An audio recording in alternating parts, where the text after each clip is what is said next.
La semaine prochaine à Amsterdam va s'ouvrir le procès de 4 personnes suspectées d'avoir causé le crash du vol MH17 de la compagnie Malaysian Airlines au-dessus de l'Ukraine en 2014.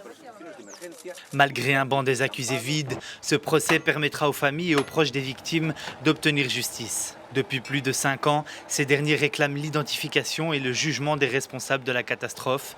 Cette tâche de longue haleine a été confiée à une équipe internationale d'enquêteurs sous la direction des Pays-Bas. Nous n'avons jamais vécu une situation similaire dans le système judiciaire néerlandais. C'est énorme. Il y a tellement de victimes, tellement de proches des victimes qui veulent que justice soit faite. Ces personnes ont toutes le droit de participer à la procédure, de parler, de réclamer des dommages et intérêts en cas de verdict de culpabilité.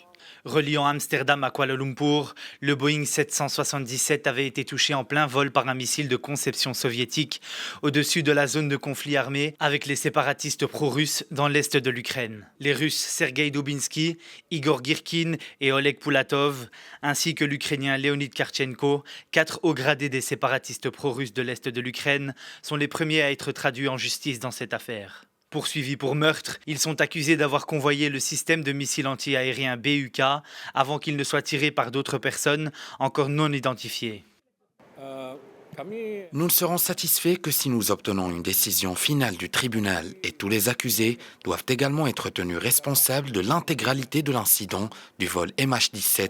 Il faut que justice soit faite pour que nous puissions faire l'intégralité de notre deuil.